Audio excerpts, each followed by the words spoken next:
Welcome, everyone. My name is Abraham Newman. I am the director of the Mortara Center here in the Georgetown, and I'm also a faculty member in the Center for German and European Studies. Today's topic, a progressive vision for Europe, I think there's not a more important and pertinent time to be having this conversation. You see, both environmentally, economically, politically, the world is not delivering, in my mind, for its citizens. Whether you think about the climate crisis, tremendous inequality, the way that power is being exerted in the international system, the citizen is not, I don't think, at the forefront of decision makers' minds. And so today, we are lucky enough to have a leading political figure in Europe to come talk to us about what is the vision, a progressive vision for Europe, and also, I hope, for the world, of how maybe this can be returned to balance. How can our economic and political systems not just deliver for a few, but also for the many?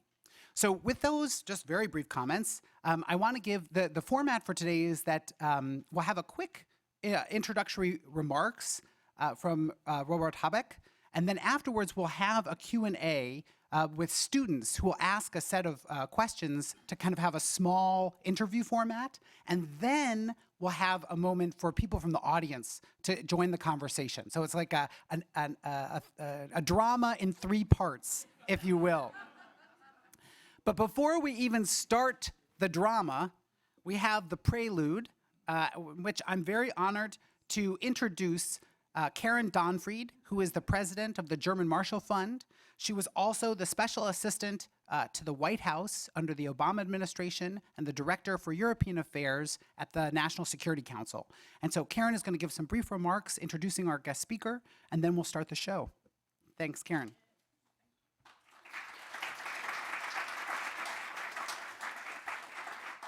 Thanks so much, Abe. And the most important part of my bio is that I am on the advisory council of the BMW Center here at Georgetown. So I am delighted to be here not only for that reason, but also to help welcome Robert Habeck to Washington. In Germany, Robert Habeck is a household name. Everybody knows him. That's less true in the United States.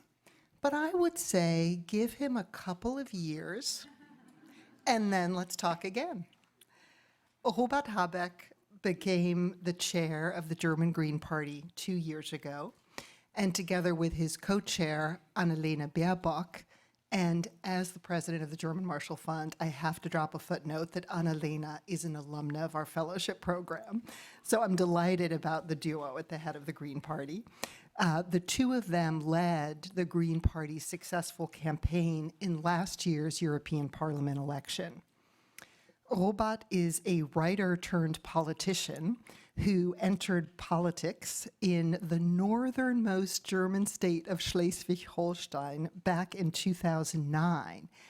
And in just a few short years, he led the Green Party to a successful statewide election campaign that then resulted in his becoming the state's deputy prime minister and minister for energy transformation, agriculture, and environment.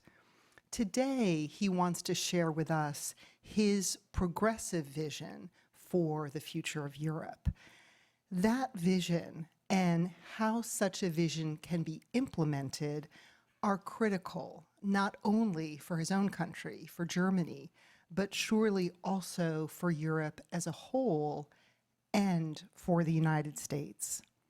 Europe has been the essential partner for us in this post-war period as we've sought to build a world that is grounded around principles of liberal democracy, rule of law, rights of the individual, free press, and so much more. And many of those values are being challenged in fundamental ways in the transatlantic space today. And we need a strong Europe if we want to prevail in the fight for those values. Yet, it is unclear today where that leadership in Europe will come from. Over the past 7 decades, the German-French partnership has been the critical engine driving European integration. But that engine seems to have stalled. In the latest ARD Deutschlandtrend poll that was taken on January 9, one of the questions asked Germans, if you were voting this weekend, what party would you vote for? The two top outcomes were for the Conservatives, Merkel's CDU and her sister party, the Bavarian CSU, and the Green Party. The Conservatives topped the poll with 27%, and the Greens were second with 23%. The Greens are on fire. And I say that not just because of the environmental concerns that have been part of the success of the Greens, but so much more. And if we look at the last federal election in Germany back in 2017, the Greens received 8.9% of the vote. So let me just repeat how they're polling today. 23%. Wow. That is a stunning change in a relatively short period of time.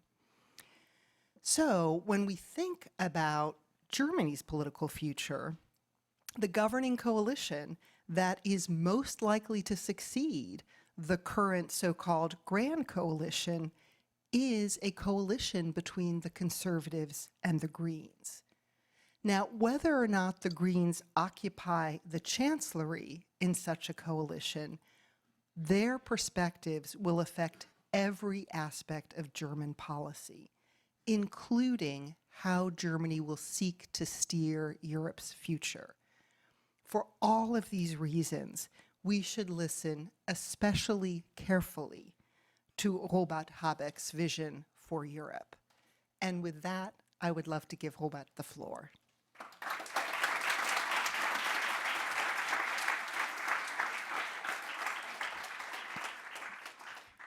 Yes, hello everyone, and thank you, Abe, and thank you, Karen, for the very nice and very friendly remarks and your kind words. And I would like to include the Heinrich Böll Foundation, who hosted me the last 3 days. So thank you very much, Bastian, and all your folks having me around, having me here, and doing everything you have done for me.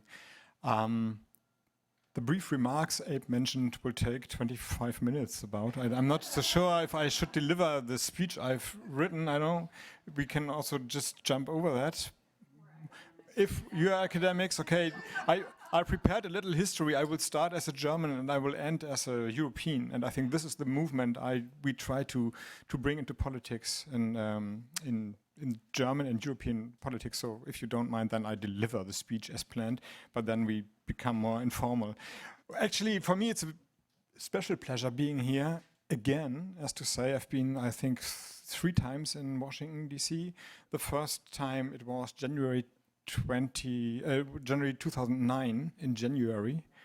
And the older ones will remember that this was an extraordinary time because Obama was just inaugurated president.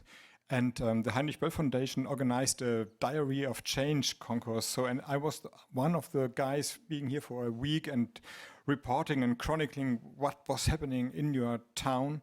And I can remember one evening being here in this library at a think tank evening, reporting about this think tank discussion. And now I'm here and delivering a speech that's somehow crazy in a way. But the mood of the town, the atmosphere in the city was so wonderful. It was vibrating of energy, full of plans, full of self-confident that the big problems could solve in a political, strong, hope-giving manner. And now I'm here in the town again 10 years later, and all the talks I had with other guys and all the people here in the town, they are so full of concern, a little bit depressive in a way you can say. And well, we see what's going to happening in the next 10 years, but I think that the European-US relation should be in the center of our thoughts and political thoughts, and I will come to that in a minute.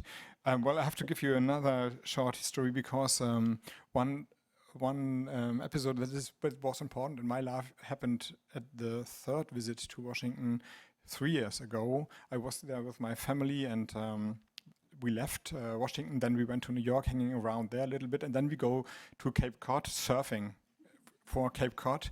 And this was a funny experience because when you enter the beach of Cape Cod, there's a big sign, the great white sharks are hunting in these waters, don't surf with the seals. And then we thought, okay, then not surfing with the seals is okay, it should be working. And if you go into the water, everything is full of seals. It's impossible to avoid them, and they are surfing and paddling around you all the time. They are in the wave with you. And when we got out of the water and lying at the beach a little bit, there was a great crowd at the time, and then there was a sea lion at the beach with a big wound in its belly, and all the intestines were wobbling around, and the ranger said, okay, yeah, it was a big white, but let's say it's 3 hours ago, so don't be afraid, go surfing anyway. Well, and I come also back to this little episode in 20 minutes or so. Okay, but, well, for me it's important to remember what made us such a strong and united partnership in the first place. Our partnership, the European, German, and American partnership, was based on a civilizational achievement that were anything but self-evident. They have always been heavily contested, and today they are political battlegrounds once again. So-called alternative facts, an Orwellian invasion of language and attempts to rewrite history, all these are not symptoms of a crisis, but they are a crisis of reason. This crisis is a challenge we share, just like we share a common heritage. And from that heritage, a common responsibility for our future. The Age of Enlightenment, here in this library, the French and the American revolutions laid the foundations for liberal democracy, the primacy of scientific insight over religious doctrine, and the recognition of dignity and rights of every human being on this planet. Then German fascism and the world wars that Germany unleashed almost led to the extinction of democracy, human rights and freedom and the European continent, and cost the lives of many millions of people.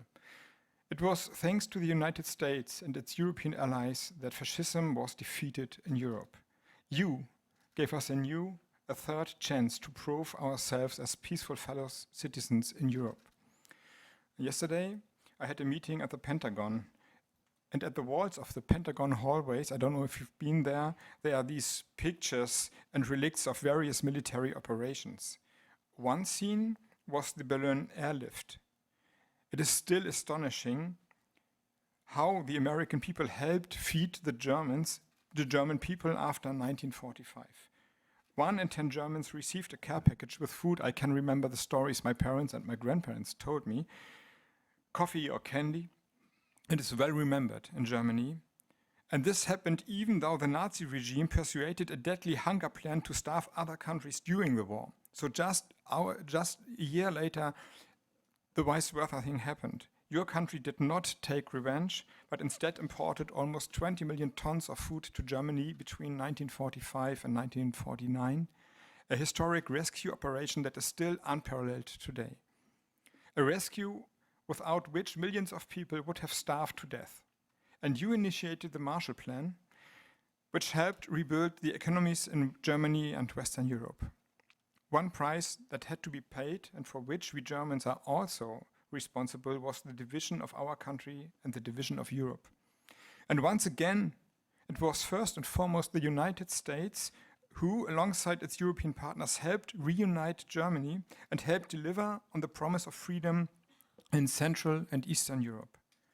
None of this would have been possible without courageous politicians who trusted each other in critical situations, who were guided by a clear compass of democratic values, who relied on the US-European alliance. Well, I would like to see more of that in today's politics. We are facing global crises, such as climate crisis, yet politics is becoming more and more national in its outlook.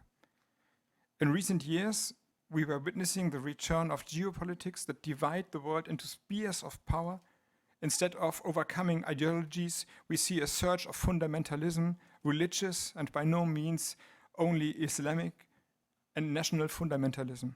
And all over the world, we are witnessing the erosion of old and time-honored democracies. And this is also especially true in Europe as well. My country, Germany, is still considered relatively stable. But in a survey last year, only 47% of Germans said that representative democracy was the best form of government in Germany after all that has happened.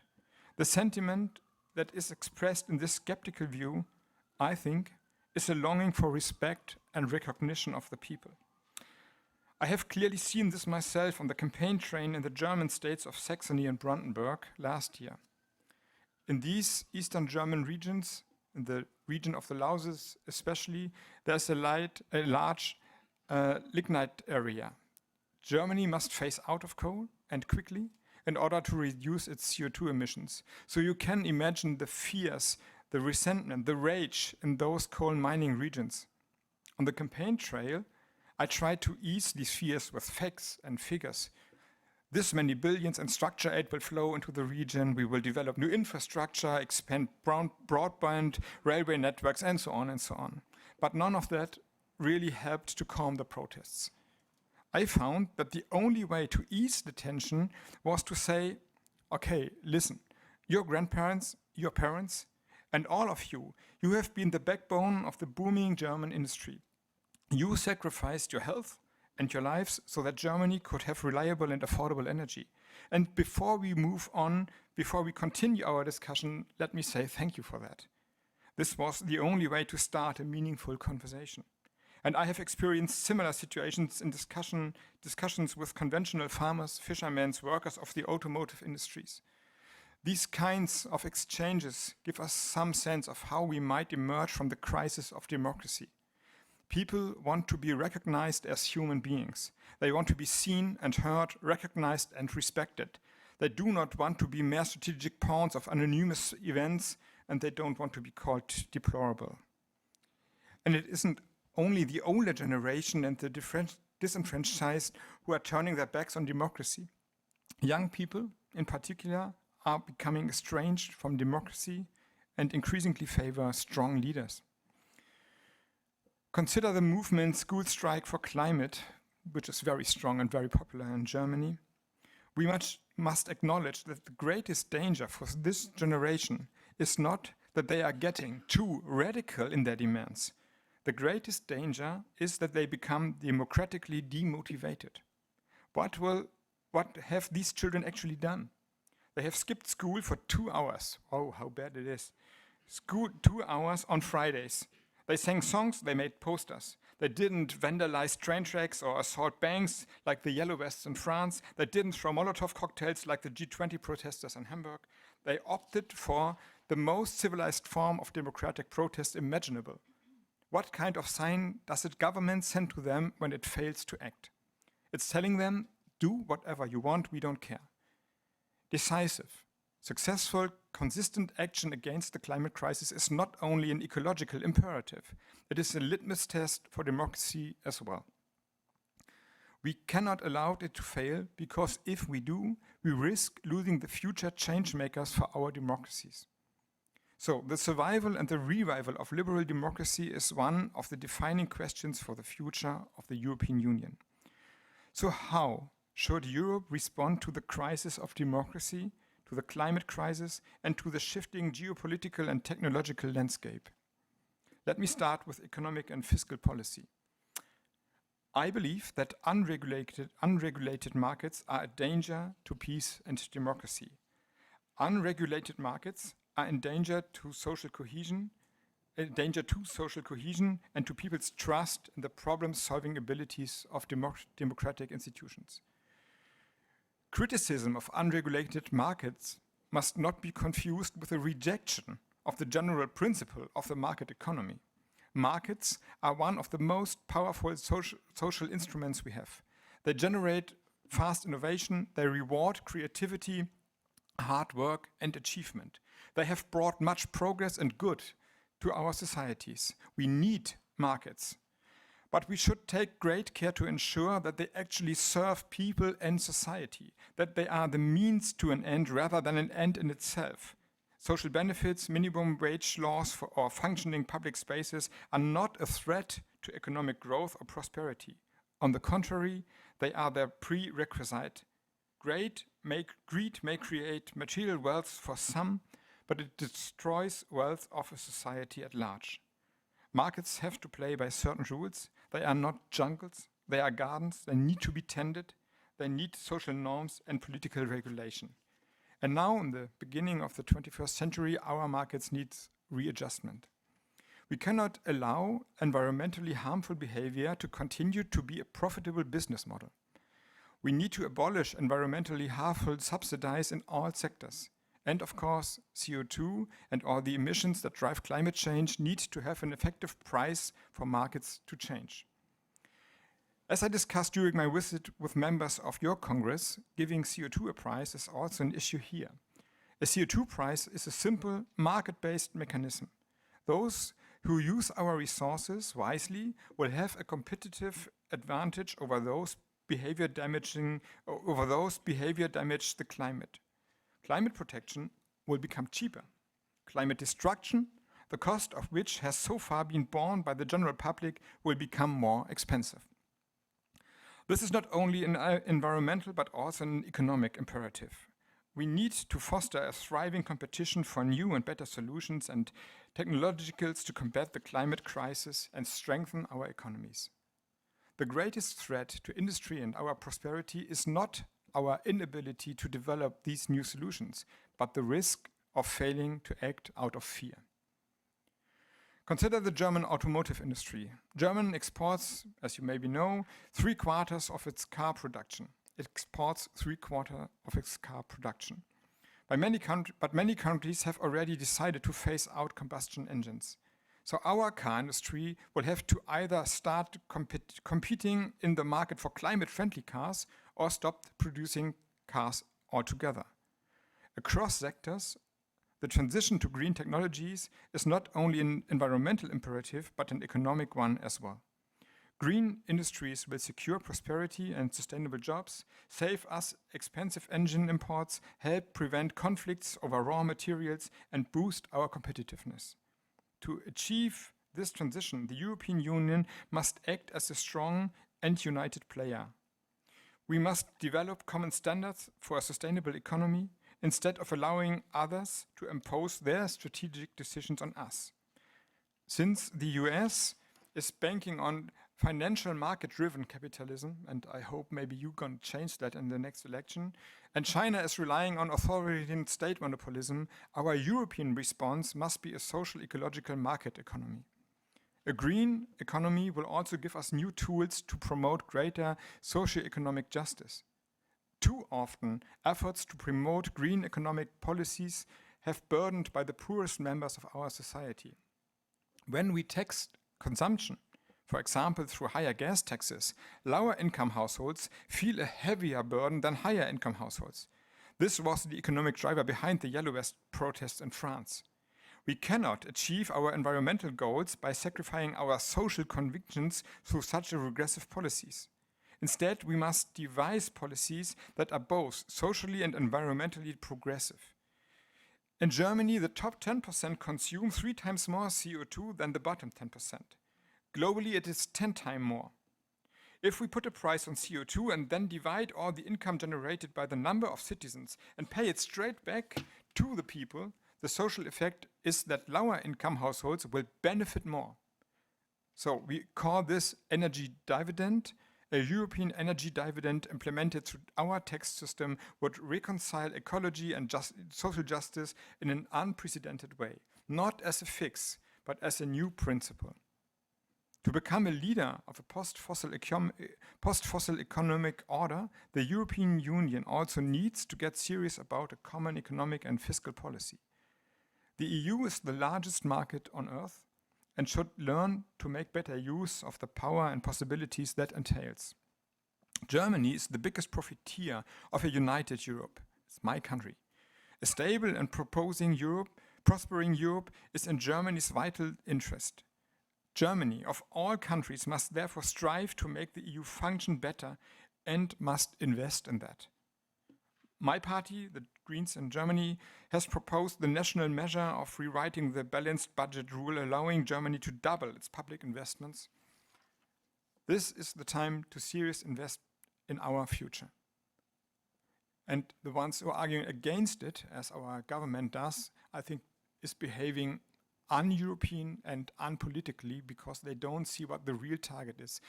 The money spending, reuniting Europe and solving problems is good invested money. And if you are only looking at the budget plan is a means, not an end in itself. So in a way, I don't understand the discussion we have in my country, but we have a hard discussion about that. So Europe also needs a fiscal policy. This is the result of that, not only monetary policy.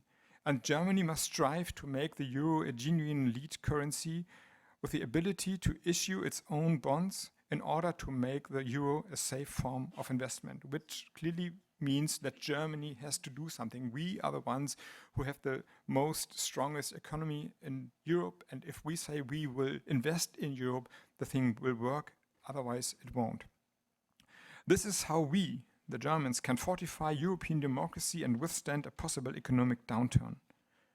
The third thing that the EU ought to do is to define its place and interest in the shifting world order and to step up and act as a united global leader. For me and many Germans, the EU is more than an economic union. It is a union of values. It has brought peace to our scarred continent for the longest period in modern history. And given the global situation, the rise of authoritarian regimes, it is more urgent than ever that Europe be a global political player and show a united front to defend and uphold the enlightened ideas of rationality and democracy. This won't happen overnight, of course, and we are well aware of the internal conflicts and different opinions within the European Union. Therefore, we need a new and powerful political effort in order to achieve more unity and to focus on our common challenges. Especially Germany and France will have to play a major role in renewing Europe's promise for a sustainable and prosperous future. In our immediate European neighborhood, we are currently failing to meet this responsibility. The US has reduced its presence in the Middle East and instead shifted its focus towards the Asia-Pacific region. The US is leaving Syria and intends to leave Iraq and Afghanistan. There are understandable reasons why many Americans are wary of these long wars, but in leaving abruptly, the US will effectively clear the way for Russia, Iran, China, Turkey, Saudi Arabia, and others. And unfortunately, this also paves the way for the resurgence of Islamic terrorist organizations. Yet, the EU, for its part, has proven paralyzed, divided, and unable to take a relevant joint foreign policy action. Only the recent agreement on Libya by the international community reached in Berlin some days ago is a step forward. This diplomatic outcome shows that Europe can be an essential player if we overcome the lack of political will and disunity. Right now, we Europeans are doing everything we can to make ourselves smaller than we are. Our internal market is a giant, but we often act like a dwarf. We weaken each other by infighting. We do not use our potentials. A concrete example is Nord Stream 2, the construction of a gas pipeline from Russia to Germany, a grave political and ecological mistake which simply disregards the justified security concerns of our eastern and Baltic neighbors. Another example is Europe's dependence on China's Huawei 5G technology, which threatens to make us technologically dependent on the goodwill of a country that is, at least in part, a systemic rival. And of course, it applies to the Middle East. The Middle East has long been the world's gas station. What will happen to these states once we stop buying their oil? Once they are not longer rake and petrodollars? At the same time, the climate crisis is already hitting these regions particularly hard. Water will be in short supply, there will be climate wars, ethnic and religious tensions are on the rise. But just as we have a responsibility to leave the old energy world behind us, we can make these regions partners in a new one.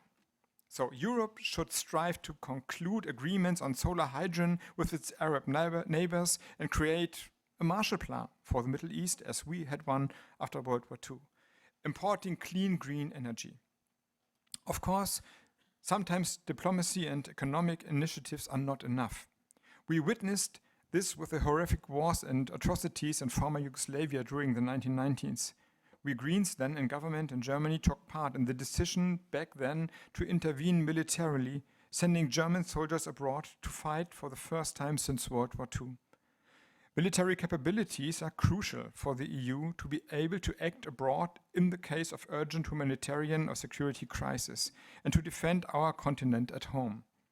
We are currently spending in Europe altogether 3 to 4 times as much money on defense as Russia is. Yet much of that money is going to waste. So we need to take pooling and sharing within the EU much more seriously, building up capacities we need and use PESCO and the European Defence Fund as first steps to increased European military cooperation. For example, we have 35 different types of tanks in the EU, nearly 20 types of combat aircrafts, and more than 10 types of tanker aircrafts, and they are all not fitting together. Investing in these diffuse infrastructure is ineffective. How to come to a better cooperation and develop the capabilities we need is the discussion we should be having instead of solely focusing on random number connected to our GDP. So with the rise of China, India, and other emerging and developing economies, the transatlantic world is losing its relatively weight and influence.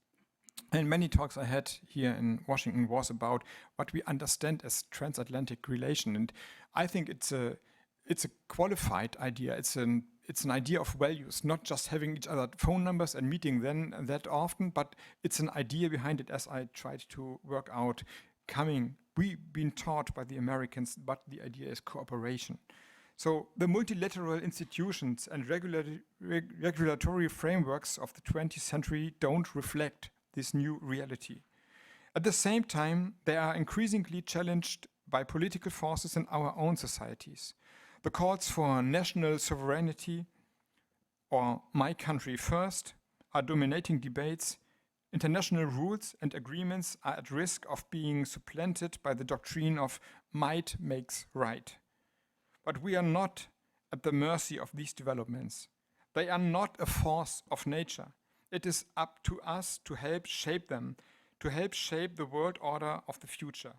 The legacy of American-European relations is one of collaboration and building up multilateral organizations such as the UN, the WTO, the World Climate Conference. At a time when so many of the challenges we face can only be solved at the global level, from the climate crisis to growing numbers of refugees, we need these multilateral institutions more than ever. It was the US that founded these institutions. It was the US that taught us and the world that the importance of international institutions and rules. We Germans have a particular responsibility in this respect. The lessons we have learned from our history compel us, firstly, to think in terms of partnerships and alliances globally and within the EU. Germany's future lies in working towards European unification. This includes transferring further sovereign rights, authority on tax matters, a common foreign and security policy, and ultimately the emerge of a federal European republic. Lastly, the EU should realize that the climate crisis will be the defining political issue of the 21st century. Whether we like it or not, it will be the central issue of our security, our economies, social justice at home and around the globe, our health and the health of our democracies. Climate policy cannot just be a separate policy area within the EU portfolio, but it has to be an integral part of all European politics and strategies.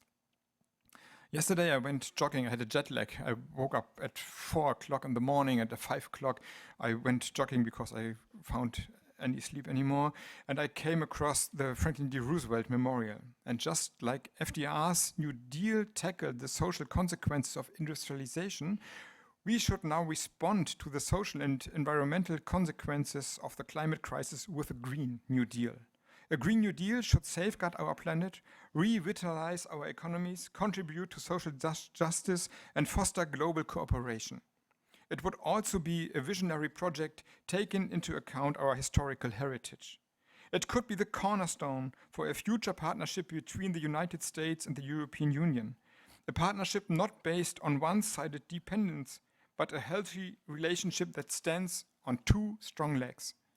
Together with the United States, we could lead the way in solving the climate crisis, defending liberal democracy, and standing up to authoritarian strongmen, reforming and re-strengthening multilateral institutions and frameworks. Of course, we cannot influence whether the United States will want to set sail for that course. In the meantime, perhaps our best option is to be hands-on, to rely on cooperation between people, as it was the case with the care packages after World War II. Until we once again have governments that muster the strength to do great things, we must work below the level of national politics to strengthen our human, cultural, and economic relations. As for Europe itself, we can decide which course we want to embark on. We can be the leader we aspire to be if we act courageously and ambitiously, and if we are united. Our societies remain remarkable, innovative, and productive. I firmly believe that Europe has something to offer to the world for our historical failures. Our union today reconciles peace and prosperity with freedom and the rule of law. Of course, we are always striving to perfect this union, but I believe that in an era of unpredicted global changes and instability, we offer a model of society that many people around the world can aspire to. My own political experience has made me confident that we can win this battle for our future and the future of our planet. It will entail taking risks, yes, speaking out for what we believe in, and even when it's unpopular, and sometimes trying something radically new. We will need courage to face this new political era, but fortunately, courage is not a finite resource. We can find it everywhere, with the young people striking for the climate week by week, with women and minorities speaking out for equal rights, with protesters in Hong Kong, Russia, Iran, and all over the world demanding dignity and freedom. So, in a word, there are more seals than white sharks. And this is what we have to believe in and trust each other. So thank you for your attention, and I look forward to our discussion. Thank you very much.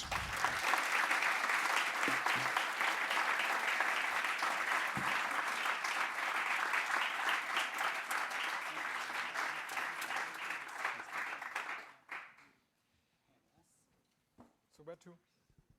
Here. Yeah, it's me. Kyra, Jonas. Super. A brief interlude as we go to Act 2 of our conversation. So we have 3 students from the program for German and European Studies. First, Delphi Cleveland, who's sitting closest here. She's a second-year student in the program. She's also the president of the Graduate Student Council, and she focuses on international inequality and feminist foreign policy. Next to her right, I guess if it's the audience, yeah. Kira Howe. Kira is also a second year in the program. She's originally from Hawaii, and she's focusing on the circular economy and migration and resource depletion through sustainable business relations and supply chain management. And finally, Jonas Hering. He's a first year in the program. He's from Bonn. Du Jektu. Has spent a long time in the Rhineland, and I don't know, it's an inside joke. So he's focusing on EU-Russian relations and diplomatic studies. Each of the students will have questions for Robert, and they'll kind of have an interview-style conversation. We'll have this period of the conversation for about a half hour, and then we'll open it up to the broader audience. Great. So I'll start us off. Herzlich willkommen in Georgetown. We're extremely happy to have you here, and thank you for such a wonderful talk. My question is relevant to the talk, I guess, first-handedly. I'm wondering if you could speak a little bit more to the progressive vision and the implications that American politics have on this progressive vision. Do you foresee the need for safeguards on the European side? Do you foresee, you mentioned the people-to-people interactions that are so important in this time when we aren't sure how politics in the US might be playing out. So I'm just wondering if you could speak a little bit more to how you foresee planning for the uncertainty of American politics and the transatlantic The relationship? American politics, you mean? Maybe it's better you explain the American politics to me. Well, of course, I'm concerned. I think that, if I may say that, Donald Trump and his government is not following the idea I tried to outline in my little speech. They are not focusing on multilateral approaches, but bilateral deals. And these deals are not following an idea of change, but restitution of the things we have. From my point of view, this will lead to a way that the problems we got become even bigger in any case. So I'm worried. I would like to stress that transatlantic relationship is broader, deeper, and has another quality than politics of deals.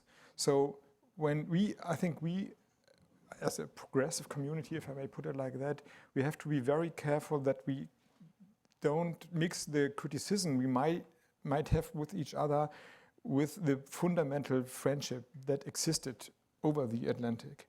Saying that, my job is more working for a Europe that could be a partner, like I tried to say, being a strong leg, so that we have two strong legs. And this is what we are. We are not a strong leg. We have enormous economical power, but we are not using it politically. And if I think about how we can get there, the Europeans, I come to my country, and this is good because I'm a German politician. I think if Germany uses its economic power, helping Europe to finding the next steps, then we can achieve more unity in Europe, and then we can offer the United States more. And then it's up to the United States which way they want to go. But we come from a time where I know that the impression of America must be that Europe is complicated, it's bureaucracy, it takes all too long, there are no results, and so on and so on. So we have to change that. I think it's not true in every aspect, but I see the idea, I see the frustration behind it, of course. So it's up to us, act more, but until we are able to do that, don't give up the idea of transatlantic partnership, meaning a quality of transatlantic partnership. So this is what I try to line out. Great. Thanks. I'll let Kara take the next one. Yeah, thank you so much for coming. Greater transatlantic economic cooperation could add a layer of protection to democratic values and the international rules-based system championed by the EU and threatened by rivals such as China and Russia. Considering the lack of European grassroots support for TTIP and assuming the next US president abandons the protectionist agenda of the current administration, how should the EU approach a future transatlantic trade deal that would actually receive backing from European civil society organizations and ordinary European citizens? Well, this is a heavy question for me because, as you may know, I'm from the Greens, and we opposed the TTIP agreement. And this was because of the idea that every regulation that is an obstacle for free trade must vanish or downsized. And my party, come from ecologic and human rights movements, and all the obstacles, they are of course also achievements. They are fought for, and they are results of democratic evolution in a way. So this idea of trade is the basis of everything, and it's not directed, as long as it's trade and the GDP rises, is not very much into my thinking and not in the line of my party. But of course I see, with the problems we have now discussed or I mentioned, that talking about transatlantic partnership can us lead to the question how we find new treatments and regulations, common regulations together. And this could be an answer. For now, I think the European Commission and Mrs. von der Leyen and the American government try to find a deal, like with China, meaning we buy or sell some numbers, but it's not concerning this treatment idea, common regulation, a common market, and so on and so on.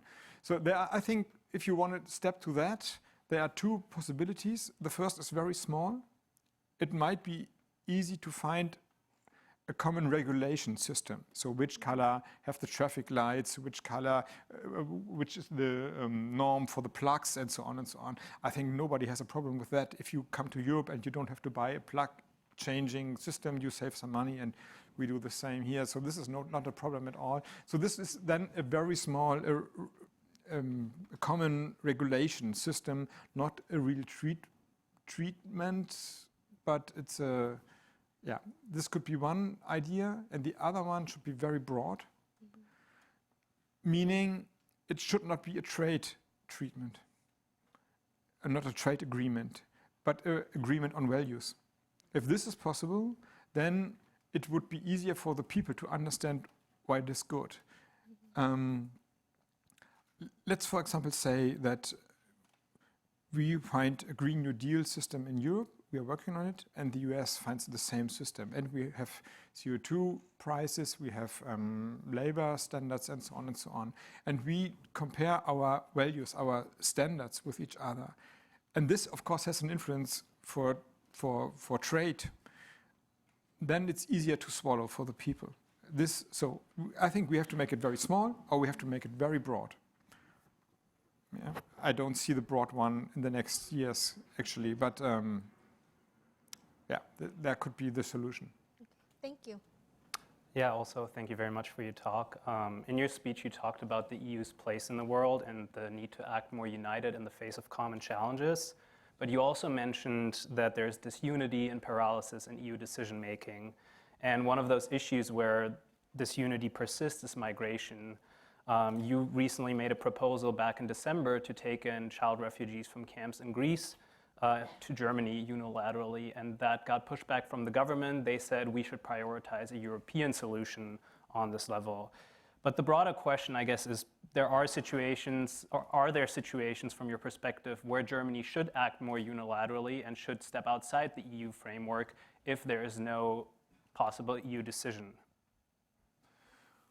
Well, when I proposed that Germany at least get the children out of the camps in Greece, and the conditions there are horrible. Everyone, I haven't been there, but I've talked to a lot of people who had been there, and they say it's unbelievable. They live in the mud, they freeze to death, they have no education, they have not food. The parents are fighting about everything. The camps are 10 times overpopulated, so it's horrible. And it could be very easy to just take the ones with the most vulnerable, the children's out. And then when I said that, I was accused of, what was the accusation? Nationalistic humanity or something like that. So it was a nationalistic approach, they said. And I think this is what I dare called an Orwellian mixture in the language. Nationalistic approaches mean acting egoistic and for yourself. If help and solidarity is nationalistic, then we can't decide anymore what is wrong and what is right. Then we are at war is peace and peace is war. Then we lose the ability to decide whether politics is good or bad. So I think, to answer your question, yes, it should be possible to act in a unilateral way if you help people. To be better than the norm should always be a possibility. And to announce that as nationalistic is really bad. Then we lose the language to decide and to talk about politics. So I don't see where the problem is concerning European solidarity if Germany takes, I don't know, some 100 people out of these camps. But the problem is, and this has happened in Germany in the last 4 or 5 years, that we don't have the power anymore. After the refugees crisis in Germany, or one of the result of the refugees crisis in Germany, which was in some times really bad managed, this is true, is that my country in a way lost the ability to show humanitarian efforts. And this is really, really a bad experience. I think 10 years ago, 20 years ago, it would be maybe the CDU, the Conservative Party, who would make the suggestion, okay, let's take the children out. But they don't do it anymore. They are afraid of right-wing populists and so on and so on. If the children coming, the parents are coming. If the parents are coming, the friends of the parents are coming. And then we have the same discussion. So we can't act anymore on a humanitarian standard because of our fear to make political mistakes. So it's a bad experience, I think. I'll take another one. if Yes, that's okay. yeah, of course. So keeping it kind of in a thematic vein, Dr. Newman mentioned that I focus on kind of feminist-related policies, and you mentioned in your talk that part of the progressive vision has to do with a strong economy, and you can achieve your environmental objectives by ensuring that your economy is sustainable and is tough and durable. And so there's a lot of recent research that indicates that women play a huge role in a strong economy, and that the percentage of women is very reflective of increases in GDP. And so I'm wondering, particularly in Germany, there are very low rates of women's participation in some sectors of the workforce. And so I'm wondering if you could speak a little bit more to that and any potential that you see or that your party foresees in engendering greater rates of women's participation. Well, you are studying gender studies, don't you? So once again, I try to explain something that maybe you know better than me. Reflecting perspectives here. Well, I can tell you that this maybe you know. My party has gender quotation in the party norm from the beginning, which makes it sometimes hard for the men to do whatever they want, which is good. Yeah, well, this is the sense of it, and the result is, of course, that by norm, half of the folks in government are women. Annalena and me, we share we have a co-partnership, and it's working. And I'm sure that the idea of power, for example, is shaped another way by all the women in my party, because they don't have this macho attitude. Some of them have, of course, but broadly speaking, it's more open in a way. And this was sometimes bad for campaigning, because in the time where, I don't know if you remember Joschka Fischer, Gerhard Schröder, Otto Schily, so the guys of the red-green government in 1980 to 2005, they were all like, "Come on, I know everything," and go sit down, and I don't want to question. I know the answers right away, and so on. So they were really men. And in a time where this was popular, having a quotation system, thinking about another approach to power and might, was not helpful in campaigning, because this macho attitude was in a way expected from politicians to be so. But this is not the case anymore. Power is organized another way. If you now want that people are listening to you, you have to be able to listen. You have to, if you want to achieve something, you have to work in teams, and you have to make it clear that you have another approach to society and to people and to order and so on. And this we have learned, the men in my party have learned from the women in my party mainly, I think. And you have the figures when you give amounts of money to people in, I don't know, to a village in Africa, and you give it to the men, they buy weapons, and if you get to the women, they educate the children. So this is, you can see there is some advantage. In Germany, we, compared to Scandinavia, for example, we are a little bit behind. I think we made some progress in the last years, but traditionally we have a very old-fashioned family idea, meaning it's good for the children if the mother stays at home. And this was now solved, and it's not that strong anymore, but we were like 10 years behind. So yeah, but still there is some work to be done. And in Germany, as I don't know if you know, we are searching a labor force. We have 1 million open jobs in Germany, and where should all the people come from? So it's good for the economy, and it's good if you want to do that, if you participate in the economy. And I think we will soon see greater results of participation, and then also a new rise of feminism. I can see that in my party. All the young women, they are so self-confident, and they are talking about feminism in another way. It has nothing with aggressive against men or so, but it's a very self-confident, friendly, but powerful approach they stand for. I'll keep my fingers crossed for it. Yeah. So I'm writing my master's project on the circular economy, and I know you touched on a lot of points related to that. So I want to ask a question on that subject. Germany has long been viewed as a driving force in Europe for an environmentally friendly economy and has contributed significantly to the European Commission's circular economy package.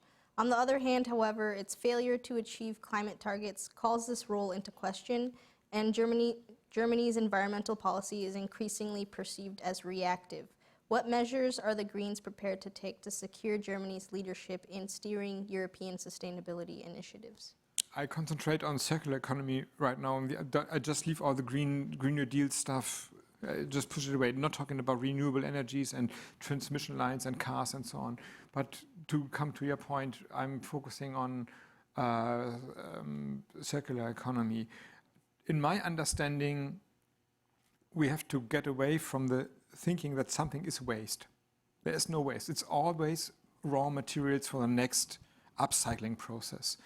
But products, plastic for example, are designed that this is not possible. They are designed for the fast use, and then you throw it away, and the best you can do is burn it, not that it's gonna be in the ocean. So the best idea, burning things. This is wrong. We have to design the products in another way. Of course, complicated products like mobile phones, cars, computers, laptops, and so on and so on. But even very kind of simple products like plastic, for example, we had this big discussion in Germany. There's an awareness that plastic is a problem in nature. I don't know if it's in the US. I see a lot of plastic flying around here, but we have maybe even more than in Germany or than in Europe. But of course, there is some progress. Some countries have banned plastic bags. But still, the main idea is we use plastic for bottles, like the ones I've drank out. We use it for everything, and then we hack it into pieces, and then we use it for something else, but we downsize it for park banks, for pillars, for whatever. But it is possible to upcycle this plastic system if you mix the plastic molecules right. And this is more expensive, so nobody does it if the law isn't changing. And this is what we try to do, changing the product regulation, that you must design the products that they can reused, and then they should be reused. So I think this is really one example where regulation will bring the economy to new goods and new thinking. So you can't leave politics behind, I think. So you laid out your progressive vision for Europe and for Germany here today, and that progressive vision obviously includes topics beyond just climate, your signature issue. But if we look at polls in Germany, voters still really associate the Greens primarily with climate politics, and on issues such as economic, social, and foreign policy, their competencies rank much lower than the traditional center CDU and SPD parties. How do you overcome that challenge of wanting to be a governing party and wanting to speak to a variety of issues, but still being perceived as sort of a one-issue party? And do you see that as a challenge in the upcoming federal elections? It is, as you heard it before from Karen, as we are not, and we are not satisfied being that anymore, a party who cares for all the small issues the other ones don't care for. This is not our role anymore, but in a way we try to explain to the others the role of liberal democracy in our society. My party was founded as an anti-party party. That was the phrase, against the system, against the state, against the nuclear state and the police state and so on and so on. And in the last 40 years, it's 40 years ago that my party was founded, we changed, we grew in a new role. We were not founded for that, but now we are in the center of German politics.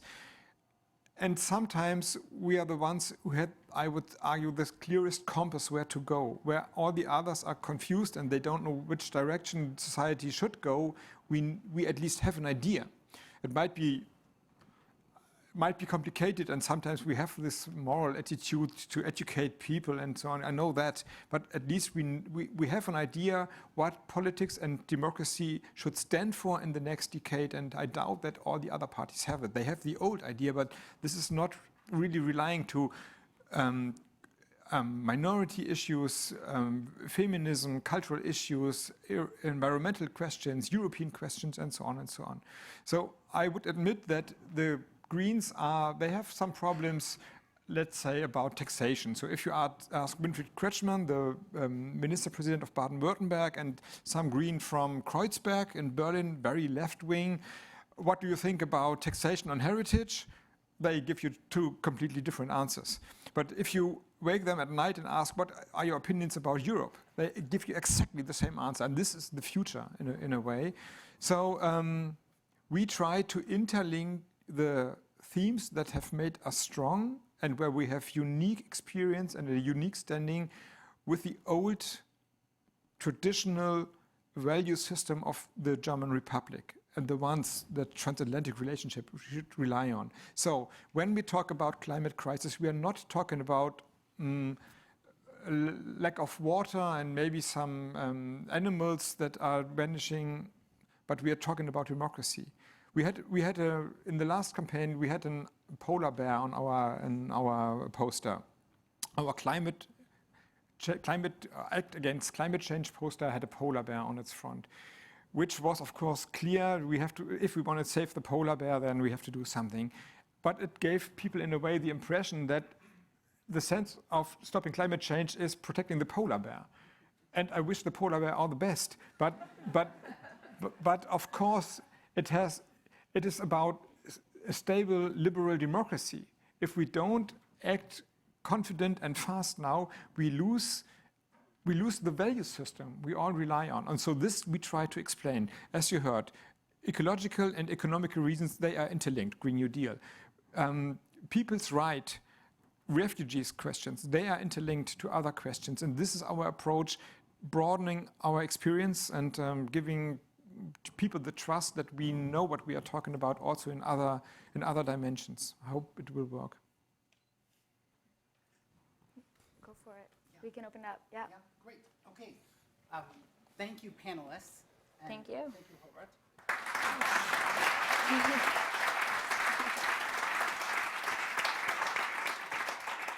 We are now coming to the final portion of the conversation.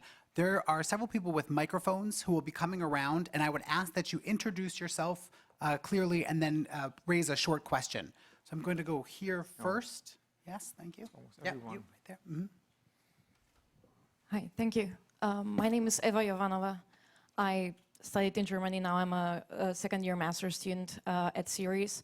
I wanted to ask you, what is your opinion? Why aren't green parties popular in Eastern and Southeastern Europe when there is so much more ground there for rudimentary green politics? Air pollution is peaking, and most of these countries are very much reliant on either coal or they're getting investments in nuclear energy from Russia. So why haven't they managed to seize the momentum that the Green Party in Germany has managed to do? Shall I answer or collect? Maybe let's collect Yeah, one okay, more that's fine. here up in front.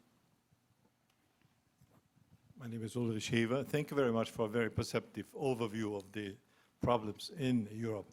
You ended on a very optimistic note that you said you're encouraged and you think you look forward with optimism. When I look at the European Union, let me take the example of the currency union. Created some 20 years ago, it was Jean Monnet who said the integration would become deeper with crisis. When the currency union was created, Helmut Kohl said it can only survive if there's a fiscal and political union. So far, nothing of that has happened. On the contrary, even the elimination of Greece, which didn't happen, even that did not produce forward-looking reforms. Why are you so optimistic? Because he didn't get eaten by that shark. Now? Please. Well, let me say, the astonishing thing is I agree completely with Helmut Kohl. He was right. And he was not only right about the currency question, but they knew that if the European Union should be deepened, Germany has to spend some money. And it's in the best interest of Germany that Europe is prosperous. This is the knowledge of the old in a way. It was forgotten in the last years and 10 years. So And the problem maybe is not that we haven't achieved a fiscal union, but that we think, the German thinks, that it is due to our ability that we are so prosperous. But of course, if you have a strong economy and you have one currency, the euro is far too low compared to German economic power. If we had a Deutsche Mark, the old D-Mark, it would be quite more higher, meaning our goods would be more expensive and not so many people would buy our goods. And it's vice versa in South Europe. If you have an economy with some problems and you have one currency, then it's overvalued in a way. So this is clear for everyone to see, I think. And therefore, I conclude that we are obliged to spend some of the money we have earned out of this structural advantage we have into Europe once again. But of course, if you want to get the next step, a currency without fiscal policy is not really working. So this is necessary, meaning Europe must be able to give out its own bonds. If it's to my will, it's green bonds, so that we don't finance everything, but the future infrastructure. We need a finance minister. We need to work together with all the Macron ideas that are on the table, deepen the bank union, and so on and so on. So this is the next step, and I can't see how Europe will develop without taking the next step. The problem is that this requires that Germany has to give something. If it's not willing to give something, it will never happen. We are, as I explained, the most strongest economic power in Europe. And if we say no to everything and stick to the austerity policy, it will never gonna happen. So this is, I think, the challenge for the next government. In a way, it's unpopular in Germany because people tend to think, well, then we have to spend our hard-earned money for the lazy Greece. And but this is wrong in a way, and we have to make a decision. Do we believe and want to work for Europe or don't? And if the first is true, and it must be true if you ask me, also for a functioning transatlantic relationship, then we have to take the next step. So this is a very crucial question for the next government. The now existing government won't find the power to do that, and at least they are completely against it, maybe out of fear from the voters, as I mentioned before.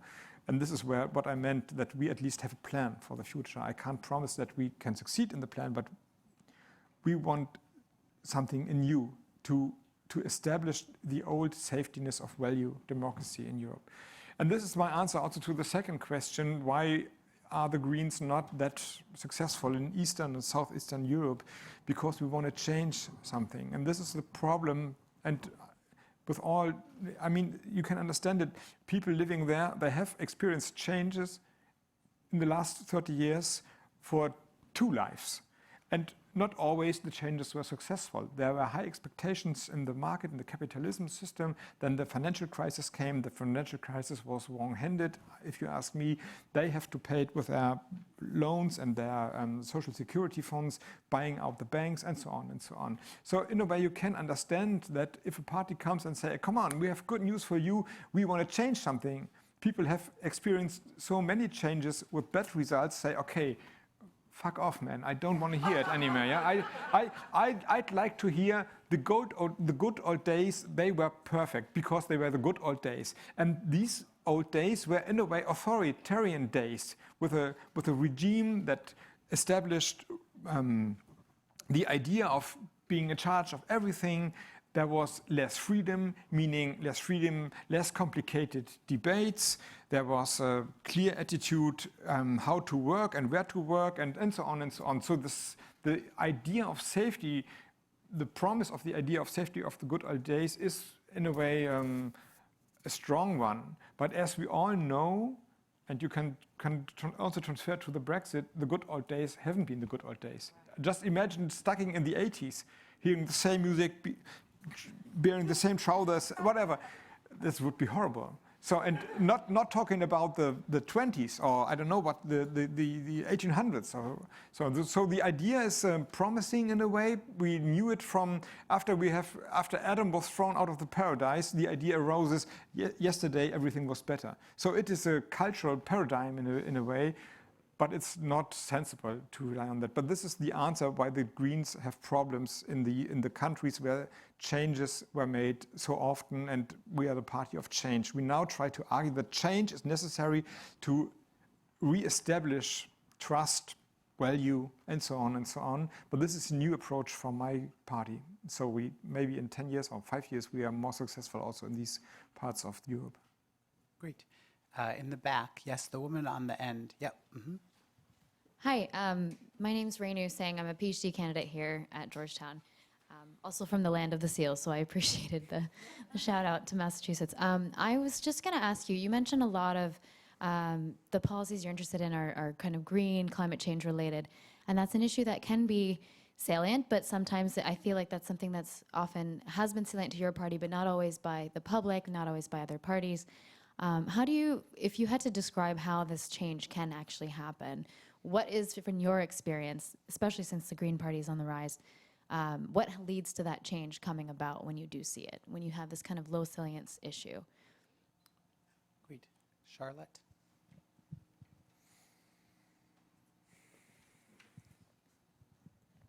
Hi, thank you very much. My name is Charlotte Karstens, and I, like my colleagues up here, I'm a second year in the German and European Studies program here in Georgetown.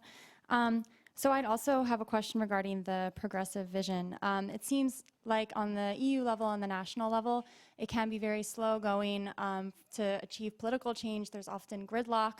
And so I was wondering if you could speak to how you might approach partnership or engagement with the private sector, which can, often drive change much faster, and perhaps give an example of where this has been successful and where you see opportunities going forward with that. I'm going to take one more Yes, question, fine. if that's okay. Yes, the woman, the blonde hair with her hand up. Yep, thank you. Hello, my name is Franka Sander, and I'm currently a volunteer in DC. And earlier you were talking about that young people in Germany are maybe starting to get frustrated with politics. How do you and your party ensure that that doesn't happen, and that they are more willing to participate in German politics? Thank you.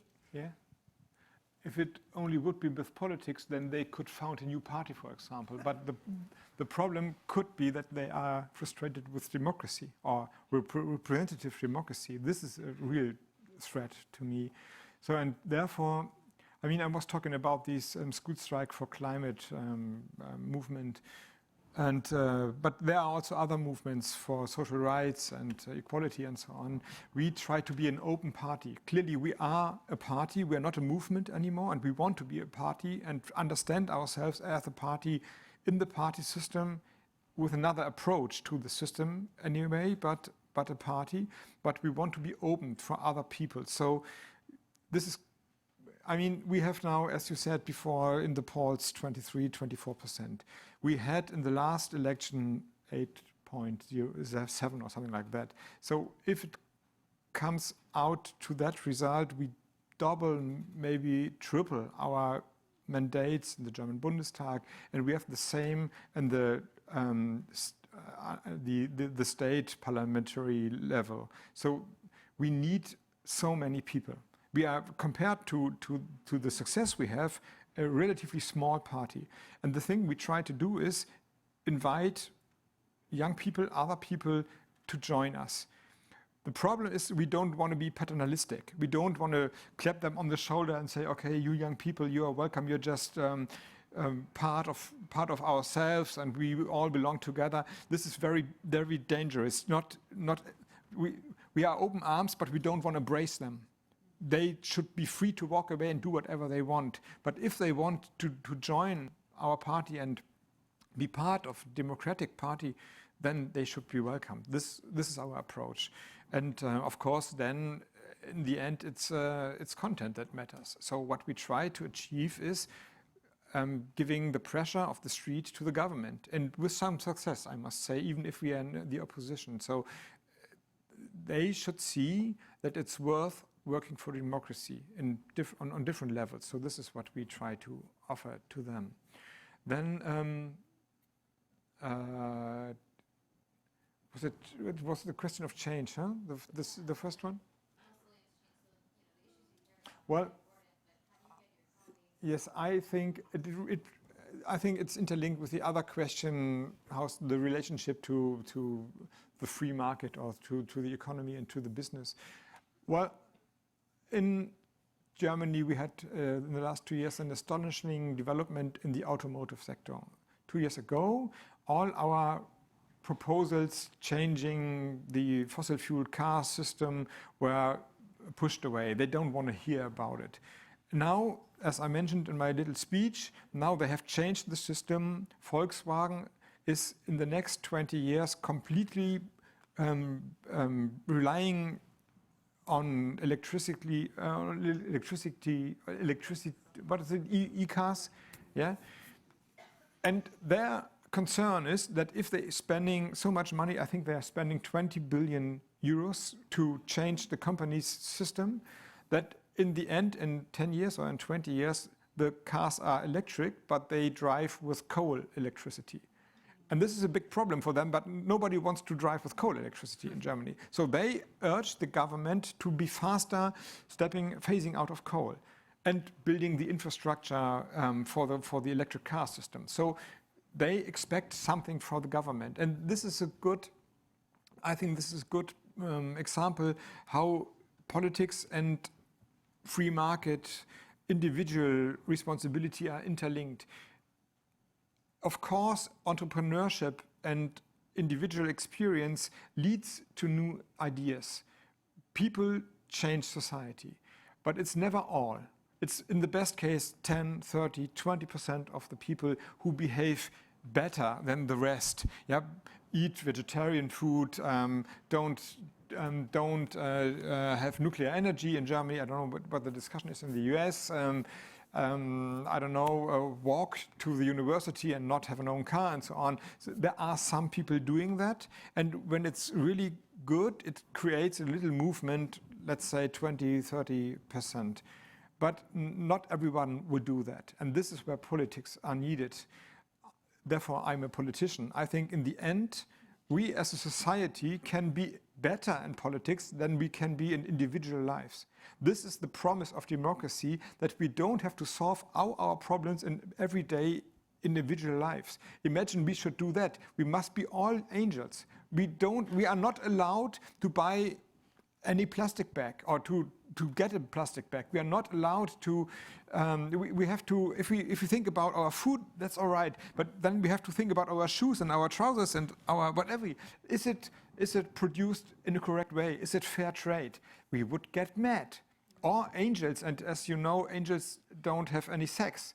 So what would life be then? It would be horrible. But if we are able to formulate a political mandate and say, okay, we want that, we know we can't achieve it in private life, but we want that. You are elected you have the mandate to find a law that whatever trousers you buy, you are sure they are not produced with child labor, for example.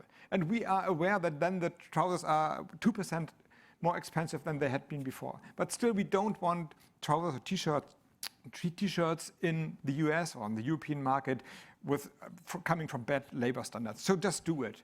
This is the promise of democracy. So I think the interconnection is of free market and companies and individual and personal behavior. This is needed for entrepreneurship, but in the end, regulation and rules must be set by the government and politicians and the parliament. Otherwise, we would moralize our lives, and this is not a shameful attitude, I think. Great. We have 3 questions in the front, so I'll just do these 3 people here. And if you could keep your questions brief, because we only have 10 more minutes. Not only young people are frustrated with democracy, because people go and vote, and politicians decide otherwise, because special interest is very often what rules, not people. That's why you have these problems. Professor Joyce Mosshaben, just as you were enthusiastic, and all the Germans I know were enthusiastic in 2009 about Obama, hopeful, all these things. Well, there were a lot of us who were extremely enthusiastic and hopeful in 1998 when you had the first red-green government. But a lot of gender initiatives, mainstreaming, were blocked by an SPD chancellor. A real immigration law was blocked by a green minister turned SPD, Otto Schily. So what makes you confident that if you were to enter a coalition with a CDU, I'd vote for you in a heartbeat, but I don't have that option. What realistic chances do you have, particularly when the Greens wouldn't even support Ursula von der Leyen, who's now preaching the Green Deal at the European Union level? I have a question concerning the Black Zero policy that you mentioned at the Center of American Progressives. But first, my introduction. My name is Anna Brooks-Senftleben. I'm an economist by training and a former candidate for the Greens to the European Parliament in 2003. And back then, I already criticized the German economic policy making, which I found a little bit too austere back then. Later, in 2013, when I again applied for a seat to the European Parliament but didn't get on the list, I criticized even more the so-called Schwabian economic policy making, which is another outgrowth or another version of the Black Zero economic policy ideology, in my view. So my question to you is, since you mentioned it, you have at the CAP, you have a plan. What is your plan to surpass, überwinden, the Black Zero policy in Germany? Great. Thank you. I want to throw in one last question to you, because I take my chair prerogative, which is I found at the center of your comments today was the vision that we have to, all our policies have to be supporting and buttressing democracy and democratic decision-making. At the same time, you had a very strong plea for a return to multilateralism in your foreign policy vision. And I just want to throw out the question of if that really is still compatible going forward. And what I mean by that is that for many years there was this assumption that multilateralism, the liberal order, was going to promote democracy in countries like China and Russia and other countries in the world. And I think what we've seen is that that hasn't happened, that those countries have not adopted those decision-making processes, and that now, many times, the liberal order is not defending the democratic countries from the threats that authoritarian countries pose to them. And so my question to you is it time for a progressive foreign policy to revisit the faith in multilateralism if we hold democracy so dear? Okay, I spare the last question to the end. Okay, I can think a little bit about it when I'm talking. Well, first, lobbyism could be a problem, but a handleable one, I think. I was a minister myself as you heard before, on the state level in Germany, and in a way, I needed lobbyism. All the NGOs and the farmers and also the companies, I was in need that they talked to me and said what they expected from me and where I went too far with regulation and so on and so on. The problem arises when it's not transparent and if you are lobbied by one side and the side is the side with the money. So I think this is what I meant with handleable. If we have a register, a transparency register, and you can see who has talked to whom, and if it's 10 to 1, 10 times business and 1 time NGO, then everyone can see there is a problem. So, and well, it's maybe not up to me to criticize your democratic system, but the financing system of campaign seems, as a German, it seems a problem for me. If money can buy influence, there's a problem in an old-fashioned way, I would argue. So, but this is maybe hard in politics, but theoretically it's a solvable problem, so that people give their interests and their knowledge and what they expect to politics, but not buy politics. Then the red-green experience, and what gives me hope, Well, first, I mentioned before that times have changed also in politics, and the system is not working the same as it worked that time. And we are stronger. And when it comes to an end, politics is all about influence and who has a plan for what. And of course, there's a difference if you are in the government with 5.6%, which was the case in the first green-red government, or if we are able to achieve results like 20%. It makes a difference. And then, of course, society has changed in the last 15, 20 years. This is also a problem, of course. I mentioned before, you asked it, there's a lot of fear that, and also a cultural division. We have the same in Germany, we can see it. But on the other hand, there is an expectation that in a way the public is further than the politicians are. So maybe things are possible to do that haven't been 15 years ago, where the politics are have been further than the people were. So the stepping out of nuclear energy that time was a minority position. After Fukushima, it's a majority position in Germany. So things have changed. So therefore, I'm confident that we can do some good things. And last but not least, I have been minister in 2 different governments in the northernmost part of Germany, Schleswig-Holstein. First, I was 5 years minister in a red-green government. And then we changed sides because the Social Democrats lost so many votes. And then we had a so-called Jamaica coalition together with the Liberals and the Conservatives. And it worked on different ways. It would take too long to explain how the different, functioning had been, but it worked in a way. And I was responsible for the same issues as before, and I would say I haven't changed a single bit of my politics. So, out of experience, I can say it is possible also in another coalition to get some results at least. But you are right, compromise might be necessary, and this is also a good thing. I mean, democracy relies on compromise, and if we tend to think we are the only ones who knew everything, then we exclude all the other opinions, and this is not a good thing. It's not true that we knew everything better, or I can say that from my side at least.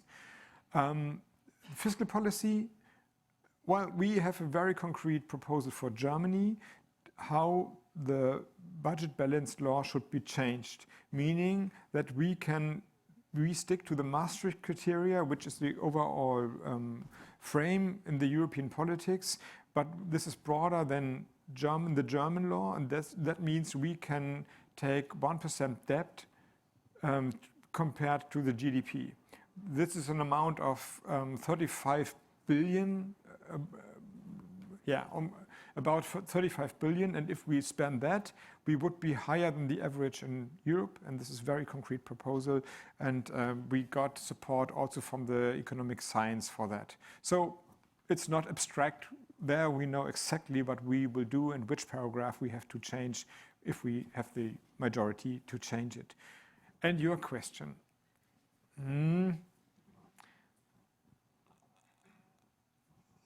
I would say no, if I make it brief, because democracy means cooperation in a way and relying on rules, and multilateralism does the same.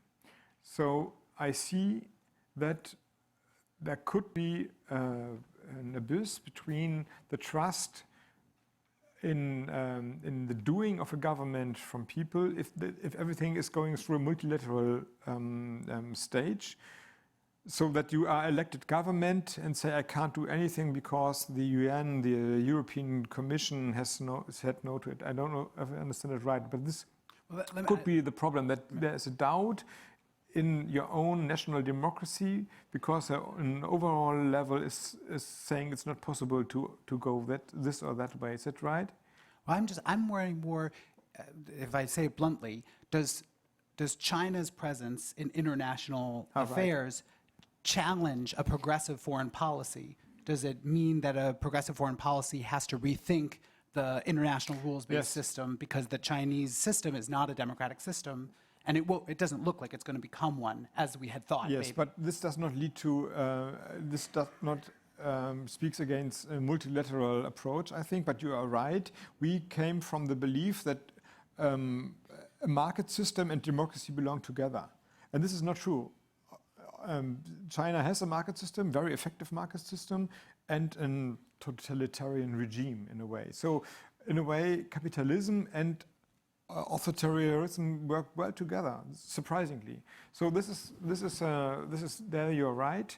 But still, if we believe in the idea of democracy, then we have to rely on multilateral approach, I think. Especially as the problems are global problems. If they are national problems, we can solve it on a national basis. But all the big problems, of course, climate crisis, but all the technology and technological inventions that are coming, artificial intelligence, weapon systems, driving by automatic systems, and so on, they require international law and international solutions. So I think if we give up the idea of a common value system, I know that it's not working, and that, I mean, it's not only Donald Trump, it's Erdogan and Putin and Xi and all these, how shall I put it, these, what? Yeah, well, I must be... yeah, more political. I don't say, but they are a problem. But still, I think, as we're talking about a progressive approach to politics, we must fight for better. We must fight for a system that is better than the worst in us. So, and this is what we should do. Great. From Georgetown and the BMW Center, we would like to give you a small token of our appreciation for you coming today. Delphi is going to hand it over to you right now. Yes. I want to thank the Heinrich Böll Foundation for making this possible. I want to thank Karen Donfried for coming from the GMF to participate in our conversation. I want to thank the students for their wonderful questions. I want to thank Robert most heartfeltly for coming and having this very open and candid conversation with us. And please, can we also get a round of applause for all of you for participating in this great conversation?